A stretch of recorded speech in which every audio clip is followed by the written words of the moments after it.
الحمد لله والصلاة والسلام على رسول الله وعلى آله وصحبه ومن والاه. حديثك معناه لبيغمري خواوة صلى الله عليه وسلم روايات كداوة ولا صحابيش وبهمان شيوة باسی شتێکمان بۆکە وەڵامی پرسیارێکمان ئەداتەوە زۆر جار ئێمە دەڵین ئایا مردۆکانمان لە چ ڕێگایەکەوە وانەی کە مردوونە خوالیان خۆش بێ لە چ ڕێگایەکەوە هەواڵی ئێمە دەزانن چۆن هەواڵی ئێمە دەزانن کە ئێمە حاڵمان چۆن و چۆن نییە. ئەم حەدیسە دەفەرمێ کاتێکی ئینسانی ئیماندار ڕۆحی دەکێشتێ و دەمرێت ئەو کەسە کە ئیماندارە و خواناس بۆ لە دنیا خوای ناسیوە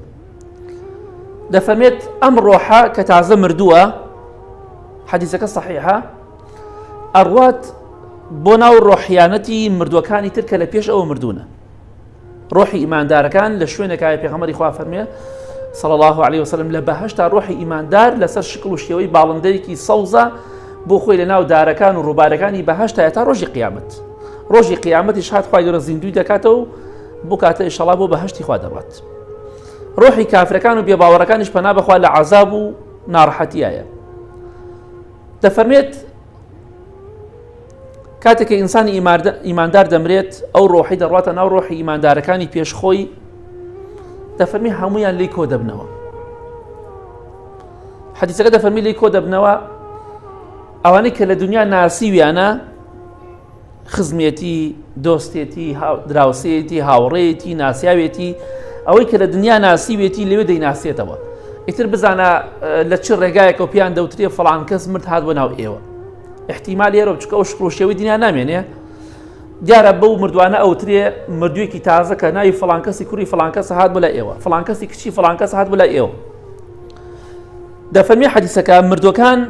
مردۆ کۆنەکان لەو مردۆ تازە کۆبنەوە ڕۆحیانەتەکانی هەمویان کۆبنەوە لە شوێنێکی خۆش و بەهەشتان. ئەفەرمێکیان تێتە پێشەوە پرسیارەکات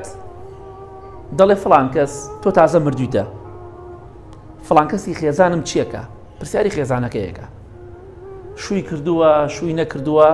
ئەوش وەڵامی ئەداتەوە تازە مردووە معلوماتی زیاتری هەیە دەڵێ بەڵێ فڵان کەس خێزانت شووی کردووە بە فڵان کەس یا شووی نەکردووە وەڵامی ئەداتەوە کوڕەکەم چیەکە ژنی هێناوە ژنی نەهێناوە کێ هێناوە کچەکەم شووی کردووە ئەی فڵان کەسی بڵێ دایکم چێکە باوکم چێکە برام چێکە پرسیارەکات هەر کەسە پرسیاری خۆی لەم مردوو ئەکات. بۆیە مردوو تەنها لە ڕێگای مردووی تازەوە دەنگ و باسی ماڵ و کەسوکاری خۆی زانیە بۆ مەرجی ئیماندار بێ ئالی بەهەشت بێ ئینشاءڵڵا بخوا لە کەسانمان قبوڵ کات. ئیتر ئەمان پرسیاری خۆیان دەگەن هەر کەسێک لەوانە دێت پرسیاری عائیلە و دەوروبەری خۆی دەکات لەو مردووە تازە ئەمیش وەکو دنیا تازە مردووە هەموو هەواڵەکەی بەڕاستی پێڵێ. ئەم جایەکی دێتە پێشەوە پرسیارەکە ئەی فڵان کەس چۆنە ئەوشەڵێ فڵان کەس لە پێش منەوە مردووە ئەوی تۆ باسیەکەی پێش من مردووە. ئەو کاتە ئەوانەی کە پێشتر مردوو ناڵن ئیلا لیلا و ئینا ئیلەیهی ڕاجعون معناویە فڵان کەس چوو بۆ ناو جەهەنەم پەنا بەخوای گەورە. تجارێ بۆ منە کەسێک پرسیاری باوکێکە دایکێکە برایەکێتی خوشکێتی کوڕێتی کچێتی پرسیارەکە فڵان کەس چۆنە ئەڵێ ئەو پێش من مردووە چۆن نهاتۆ بەلای ئێوە. ئەو کاتە ئەو بەهەشتیانە ئەزانن فڵان کەسی خزمێتی نزیکێتی کێتی جەهەنمیە پەنا بەخوای گەورە. ئەمجا دەفەرمی حەدیسەکەی پێغەمبەری خوا صلى الله عليه وسلم حديث الصحابة كان كهدك رواية كلاوة هدو شوبة لهم لبيغمبري خوا صلى الله عليه وسلم هم الصحابة رواية كلاوة دعاء وتك برسيارة كان توابية. أمجا بشي دومي حديثك دفرمي كردوكاني إيوي زيندو كردوكانتان شاكا كانتان خرابة كانتان أو شاكي كأنجامي أدن أو خرابي كأنجامي أدن روجانة پیشانی مردۆکانتان ئەدرێ ئەوانەی کە ئەهلی بەهەشتن. تۆ ڕۆژانە دەشی بۆ مزگەوت نوێژ بە جەماعەتەکەی پیشانی باوک و دایک و کەسوکار ئەوەی کە لە پێش خۆتۆ مردووە پیشانیان ئەدرێ فڵان کەس ئەمە فڵان کەسی کورتە فڵان کەسی براتە فڵان کەسی کشتە خوشکتە هەر کەسێکە ئەمە فڵان کەس ئەوە تا عیبادەت و خواپەرستیەکە ئەوە تا تەراویحەکە ڕۆژوە گرێ سونەتەکە هەموو شۆی مزگەوتەکە ئەو معلومات ئەو کردەوانەی کە ئێمە ئەنجامی ئەدەین بە مردۆکانمان ئەوترێ پیشانیان ئەدرێ. خراپەکانیشمان بە هەمان شێوە ئەوەشی کە زینا دەکا پەنا بەخوا خەڵکە کوژێ ناحەقیەکە خیانەتەکە تاوانەکە غەشەکە حرامەخوا ئەو خراپانەی پێشانی مردوەکانتان نەدرێ. جا هەر کەسێ پێی خۆشە هەم خۆی دڵخۆش بێ هەم بەختەوەر بێ و هەم مردوەکانیشی دڵخۆش بێ و غەمباریان نەکا با لە دنیا خوا بناسێ. جا ئەگەر کردەوەکانمان چاک بێ کە پێشانی مردوەکانمان ئەدرێ کە مردوونە خوالیان خۆش بێ ئەوان دڵیان خۆشە بێ ئەڵێن ئەلحەمدوللا خوایان سپاس بۆ تۆ کە فڵان کەسی خزممان فڵان کەسی عەشیرەتمان. چونکە حەدیثەکە ئەفەرمێ پیشانی خزمەکانتان نەدرێ پێشانی عەشیرەتەکەشتان نەدرێ. بۆ نمونە تۆ عەشیرەتێکی چاکە و عیبادەتەکەی فڵان کەس کەسێکی چاکە لە دنیادا ئەو کەسێک کە ئەهلی بەهەشتە عەشیرەتێکە هەر عەشیرەتی بێ لە عەشیرەتەکان پیشانی کردەوەکانت پیشانی ئەدرێ دەڵێن ئەی فڵان کەس ئەمە فڵان کەسی عەشیرەتی تۆیە ئێوەیە خزمی ئێوەیە ئەم چاکانە دەکات. ئەی فڵان کەسەکان ئەی جەماعەتەکان ئەمە فڵان کەسی عەشیرەت و خزمی ئێوەیە فڵان خراپە دەکات. کەواتە کردەوەکانمان پیشانی خزمەکانمان ئەدرێ و عەشیرەتەکەمان چونکە عەشیرەتەکەمان هەمووی خزممان نییە. کابرا بۆ نمونە جافە گۆرانە شێخە نازم هەر عەشیرەتی لە عەشیرەتەکان بێ تەماشاکەی ئەو کردەوانی کە هەیەی پێشانی مردوەکانی ئەدرێ و کەس و کارەکەی ئەدرێ. من کەسێکم بڵێن عەشیرەتێکی جافم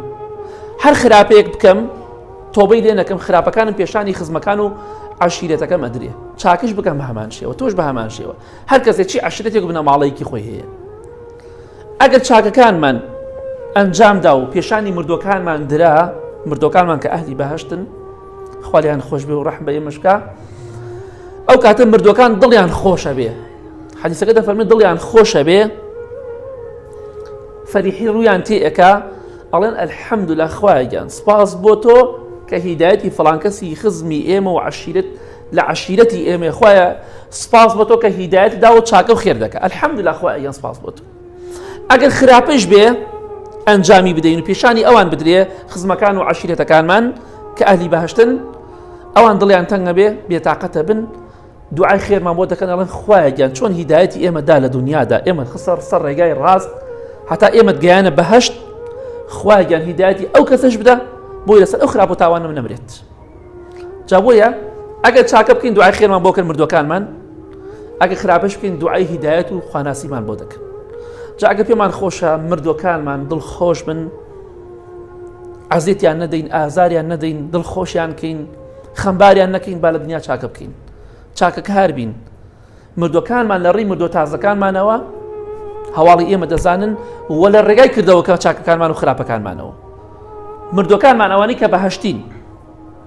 وەڵڵاهی دەزانن ئێمە خواناسین یا خوا نەناسین وەڵڵاهی دەزانین ئێمە پیاوی باشین یا خراپین وەڵڵاهی ئێمە ڕوو لە خوان یا ڕوو لە خوانین ئێمە ئەهلی مزگەوت و جومعە و جەماعەتین یا ئەهلی جومعە و جەماعەت نین ئێمە چاکەکارین یا خراپەکارین. مردوەکانمان کردەوەکانی ئێمەیان پیشانە درێ ئەو کاتە ئێمە تعریفی ئێمە و پێناسی ئەوان جوان جوان دیارە هەموو شتێکمان دەزانن دەتوانن پێناسی و تعریفی ئێمە بکەن. باوکو دایکێک مردووە ڕۆژانە کوڕەکەی چاکە دەکات چەندێک دڵی پێخۆشە بێ ناو قەبرەکە دەڵێ ئەلحەمدوللا کوڕەکەم چاکە دەکات ئەمجا ئەو باوکو دایکە لە بەهەشتا پلۆپایە بەرزە بێتەوە. ڕۆژانە ئەو باوکو دایکە کوڕەکە بڵێ سوبحان الله کچەکە بڵێ سوبحان الله ئەلحەمدوللا دایک و باوکی لە قەبرەکە تیا بەشدارە هەر کاتێ زینیش بێ بە هەمان شێوە بۆی مناڵەکان دەفێت چاکە بکەن چونکە هەر کاتێ دوور کات نوێژیان کرد دایک و باوکی بەڕێز تۆش تیا بەشدارە بیت تۆش وەکو بەشدارە بیت تۆش لەو خێرا بەشداری ئەو نوێژەکە ڕۆژوو ئەگرێ قورئانە خوێنێ سەدەقە و خێر بۆ خۆیەکە مناڵەکە تۆ و دایک و باوک تیا بەشداری. بەڵام ئەگەر خراپە و تاوانی فێرکەی تۆ بەشدار نابیتایە. جا ئینشاڵڵا با ئێمە خۆمان چاک بین وەکو وەفایەک بۆ نەفسی خۆمان بۆی بڕۆینە بەهەشتەوە پاشان وەکو وەفایەک بۆ مردوەکانمان با ڕۆژانە چاکە بکەین چونکە دڵنیابە ئێمە خراپە و چاکەمان هەمووی بەرزەوێتەوە بەلای ئاسمان بۆ لای خوای گەورە. ئەگەر چاکە بکەین ئینشاڵڵا سەربەرزین لای خوا ئەگەر چاکە بکەین پاشان سەربەرزین لای مردوەکانمان و ئەوانش دڵخۆشەکەین. ئەگەر خراپەش بکەین پەنا بەخوا ئەوان دڵتەنگکەین ئەوان خەفەتمان بۆ ئەخۆن دوعای خێرمان بۆ ئەکەن چونکە ئەوان قەدری چاکە دەزانن ئەوان دەزانن قەت چاکەیانی چی. پێغەمبەری خوا صلی الله علیه وسلم بەلای قەبرێکا تێپەڕی تازە نێژرا بوو کەسەکە فەرمی دوور کات نوێژ کە بەلای ئێوە نرخی نییە بەلاتان شتێکی سووک و ئاساییە دوور کات نوێژ لای ئەم مردووە خاوەنی ئەم قەبرە لە هەموو دنیا ئێوە خۆشەویسترە. ئەگەر ئەم مردووە ئێستا بڵێن فڵان کەس هەموو دنیات بدەینێ زیندوت کەینەوە یا دوور کاتێژە دوور کاتێژەکەم بنێ چکە قەدری چاکە دەزانێ خۆشەویستی خوا فەرمێ صلی الله عليه وسلم کاتێک ئینسانی موسڵمان مرد لەناو قەبرەکەیدا نوێژ ڕۆژوو خێر و سەدەقە هاموشۆکردنی مزگەوت و جەماعەت ئەو عیبادەتانی کە تێکی قورئان خوێندن زیکری خوا هەموو خێر و چاکەی کە لە دنیا ئەنجامیەدەی هەمووی بە دەوری ئەو مردۆدا ئاوا دەوەستێت وەکو چۆن دەڵی قەڵایەک و قەڵغانێک پێغەمبەری خوا فەرمێ صلی الله عليه وسلم لە هەر لایەکە و مەلایکە بێن مەلایکەی عەزاب ئەو چاکانە نایەڕن لای سەریەوە بێ عیبادەتەکان ڕێی لێگرن لای قاچێ بێ نان لای چەپ و لای ڕاستەوە لە سەر و لە خوارە و لە هەموو لایەکەوە ڕێگریان لێ ئەکرێ ئەڵێن بە هیچ جۆری لای ئێمە و مەجال بچی بۆ لایەن ئەمە بە ئەمری خوای تەبعان کە نابێ مەجالیان پێ بدرێ کەواتە ئەگەر پێت خۆش لەناو قەبرەکەتە قەڵغانێ بۆ خۆت دروستکەی لە عەزابی خوا بتپارێزێ لە تووڕەی و ئاگری جەهەنم بتپارێزێ پێویستە ئینشەڵڵا نوێژەکانت بکە دڵنیابە لایەکت پارێزراوە بێ ڕۆژ و گرە لایەتر پارێزراوە بێ سەدەقە و خێر بکە و زیکری خوا بکە و هاموشۆی مزگەوت بکە بە ئیزنی خوا هەر چوار دەورت پارێزراوە هەموو لایەکت پارێزراوە ئەو کاتە لە هیچ لایەکەوە عەزابی خوا بۆ تۆ نایە بۆیە پێت خۆشە قەبرەکەت فراوان بێ و خۆش بێ ئەمڕۆ هەوڵی بۆ بدە با مردۆکانمان دڵخۆشکەین وەفایەکمان بۆ مردۆکانمان هەبێ وەفایەکمان بۆ گۆڕی خۆشمان هەبێ چونکە ئەمڕۆ یابیانی تۆ دەمریت یەکێک لەو کەسانی کە لەم سەردەما کە زۆر دڵی بەخۆی خۆش بوو ناویمان بیستووە هونەرمەندێکی بەناوبانگ بوو مایکل جاکسۆن ناومان بیستووە ئەم پیاوە دەیەها دکتۆری هەبوو دەیەها کەسە بوو وەرزشی پێکرد خزمەتیان نەکرد هەر لە مووەکانی قژێوە تاکو نینۆکی پای هەمووی ڕۆژانە فەحسی بۆ دەکرا خواردنەکەی لە مختەبەر دەرەکرا ئەم جا دەی خوارد ئەم پیاوە ویستی 150 ساڵ بژی قەراری دابوو ئەبێ من 150 ساڵ بژیم پارێکی زۆری لە خۆیان سەرف کرد بە خەیاڵی بەڵام قەدەری خوا 50 ساڵ ژیە هەرچەندێک دکتۆرەکانە هەوڵیاندا تەواو کۆتایی پێهات تەمەن درێژی بە فەحس نییە خوای گەورە نووسیبێتی تەواو ناڵێم تۆ باوەڕت بە دکتۆر وشت نەبێ بەڵام کە خوای گەورە تەمەنەکەی کوتکیدەوە ئەم پیاوە بەقەت سەدها و هەزارای وەک من و تۆ دکتۆر خزمەتێک کرد و فەحسی بۆ ئەکرد بەڵام ویستی 150 ساڵ بژی بەڵام 100 ساڵ ڕێک کورتی کرد لە 50 ساڵیان مرد ساڵی 2009 کەواو بۆیە مردن بەدەست خوایە کە ئەجرت هات کۆتایی پێدێ با ئینشەڵڵا ئێمەش لە کۆتایی دەڵین با ئینشەڵڵا خۆمانمان نوکەین بۆ قەبر و قیامەتەکەی خۆمان چکە ئەمڕۆ یا بەیانی کۆتایی بە ژیانمان دێ مردن نە پرسمان پێ دەکا نە لە دەرگامان ئەدا نە ڕوخسەتیشمان لێ وەرەگرێ کە لار بین و لارە بین و تەواو کۆتایی بە ژیانمان دێ خوای گیان لە گوناهمان خۆش بە لە گوناهی دایک و باوک و مردۆکانمان خۆش بە خوای گیان ئاخرمان بەخێر بگێڕە خوای گیان مردۆکانمان بخە بەهەشتەوە لە ئاگری دۆزەخ بە دووریان کە لە عەذابی قەبر بە دووریان کە خوای گیان لەو کەسانەمان بگێڕی لە دوای مردنمان لە خۆشی و شادیا بین آمين آمين آمين وصلى الله على محمد وآله وصحبه أجمعين.